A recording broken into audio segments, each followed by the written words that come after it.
All right, PumpTalk fam, buckle up because the news cycle is absolutely on fire today.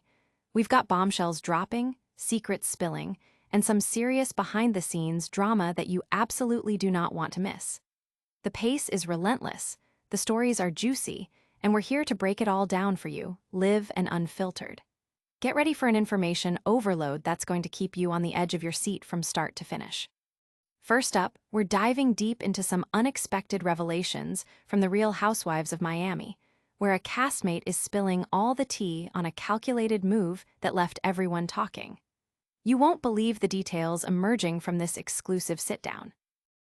Then, we're shifting gears to the Real Housewives of Orange County, where a fan-favorite star is finally revealing the real reason they decided to return to the show after a dramatic exit.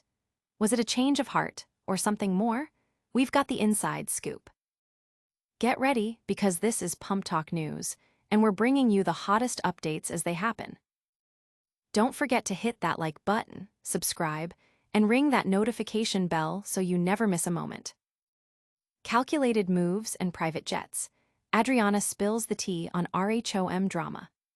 Get ready for an exclusive deep dive into the Real Housewives of Miami as Adriana de Moura pulls back the curtain on the dramatic events that unfolded in Spain.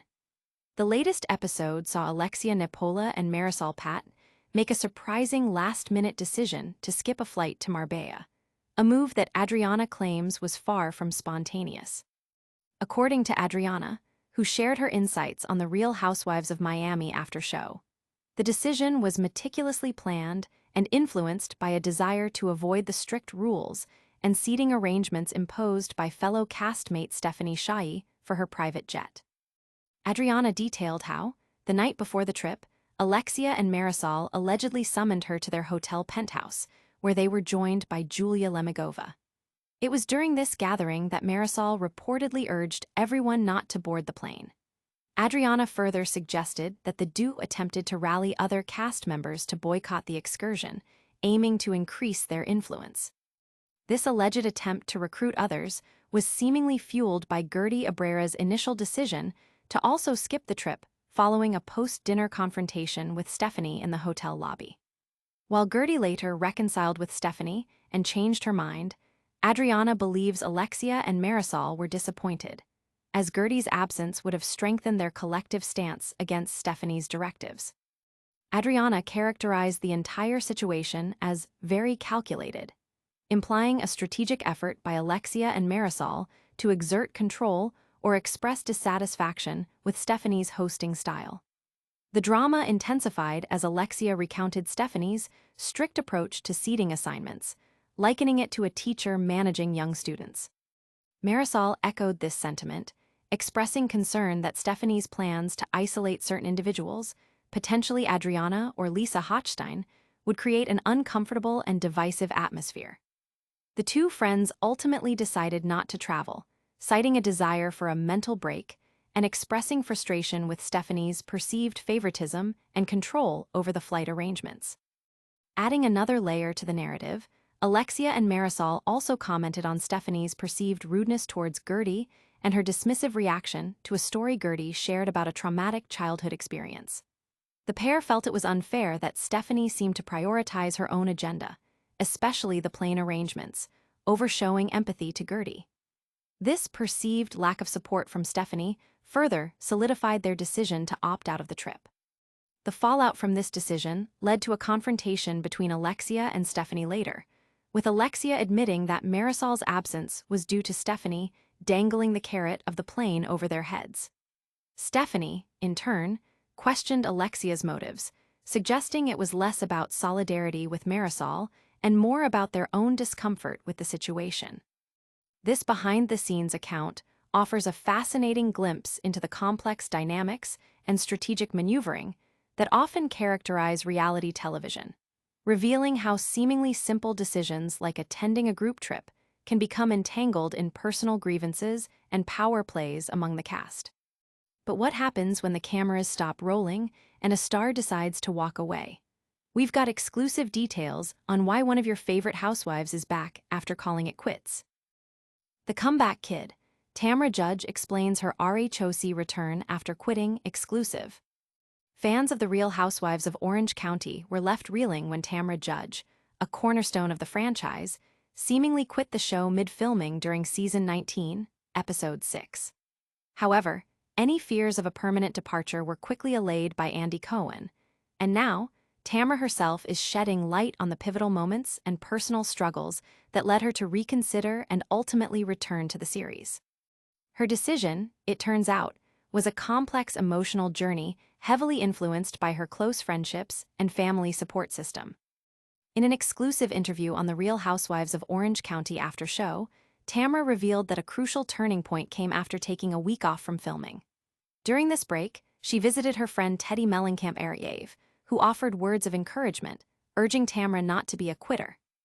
This conversation, coupled with a restorative trip to Big Bear with her husband, Eddie Judge, and their dog, provided Tamra with much-needed perspective and a renewed sense of resolve.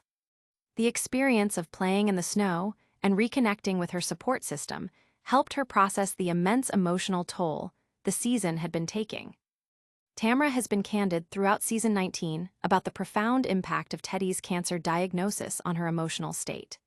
The very location of her break, New Orleans, a city she had recently visited with Teddy, served as a stark reminder of her friend's challenging health battle. This proximity to painful memories, combined with the pressures of filming and a feeling of not being wanted on the show, culminated in what Tamra described as her breaking point.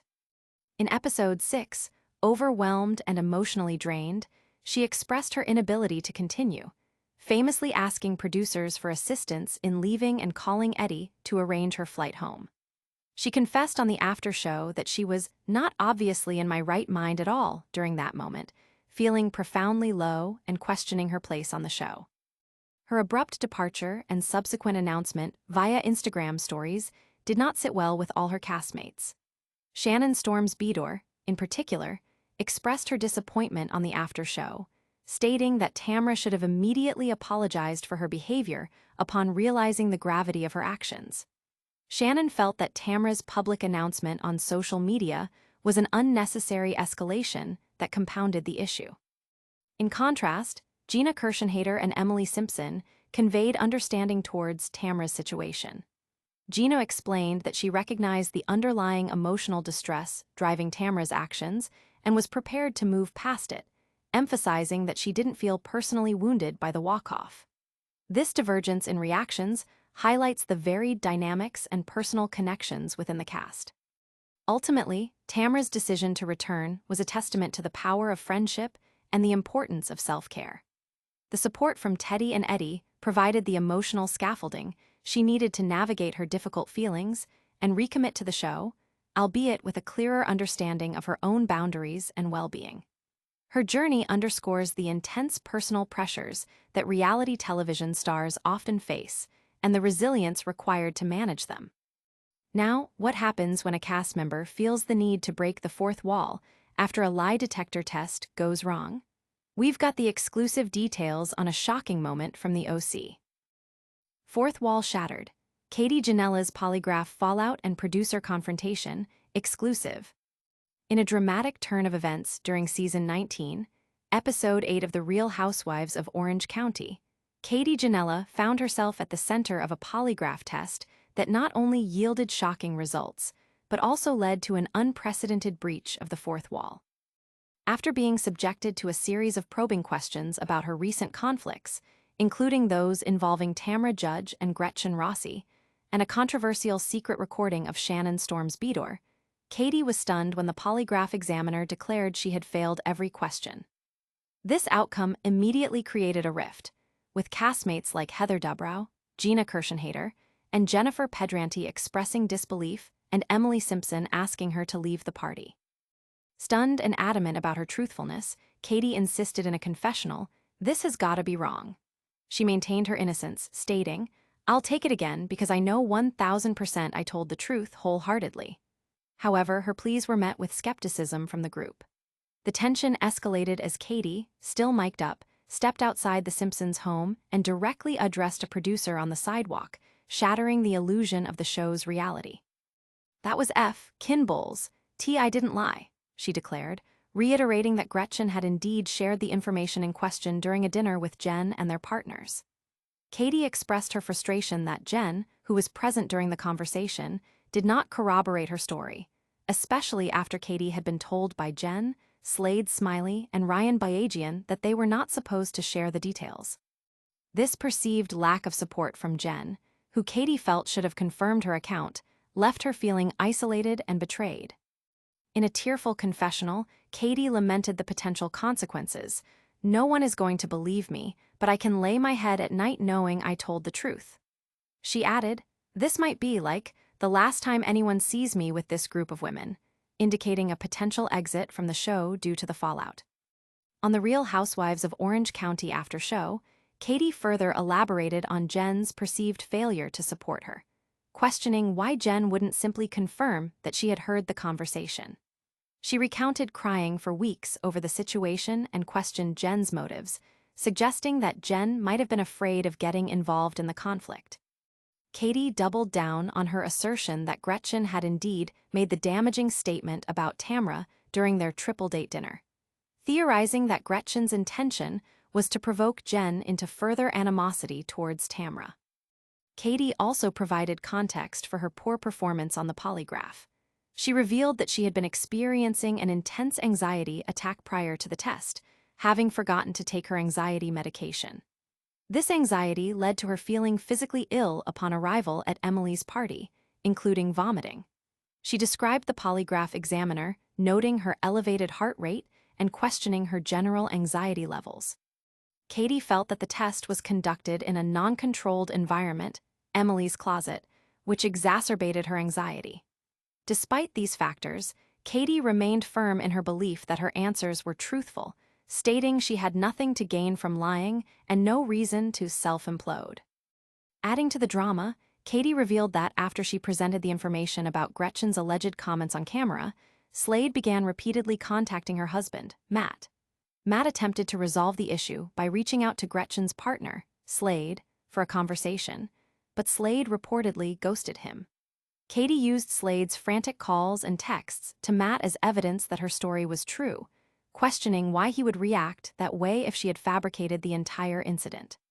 Sadly, Matt and Slade's friendship ended as a result of this situation.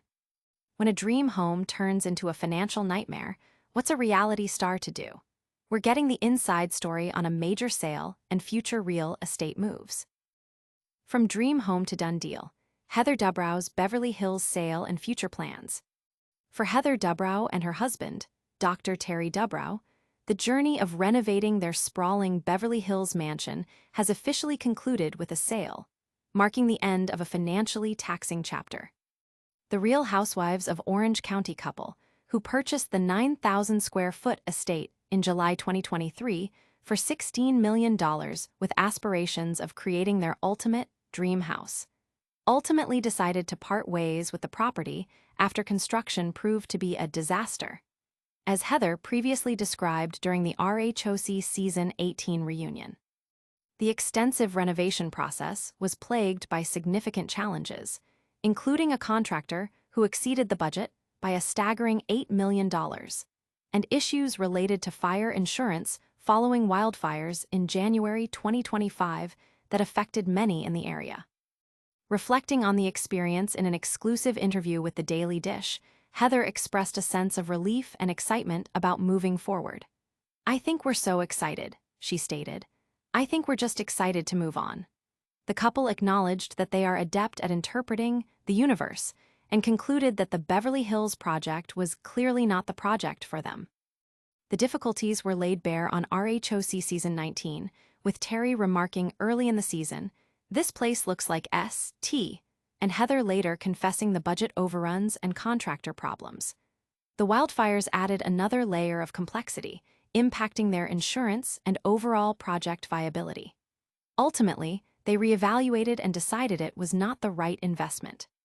Despite completing some renovations, the sale of the home did not yield the financial windfall they had hoped for. As noted by Josh Altman during a tour on Episode 4, the Dubrows were unlikely to make a significant profit. Terry expressed a desire to simply break even by Episode 8. The selling process itself proved slower than anticipated. Heather had initially projected a 90-day sale period, but the house remained on the market longer. The Joshes have had a couple of showings but no real bites yet, she admitted, adding, every real estate purchase is a gamble, and this is what life's about, taking risks. Looking back, Heather candidly stated, if I had had a crystal ball and I could have seen what was gonna happen, would we have bought that property? No. Ultimately, the Beverly Hills mansion sold for $16.5 million in August 2025, a price point that may have allowed them to recoup their investment, but did not result in a substantial profit. Adding another twist to their living arrangements, Heather revealed on the after show that the family is currently renting a second Los Angeles apartment to accommodate their 4 children when they are all together.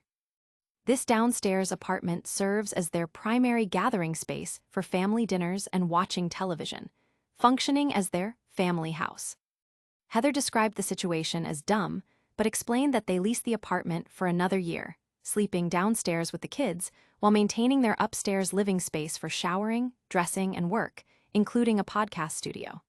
The penthouse is reserved for sexy time due to thinner walls in the lower-level apartment.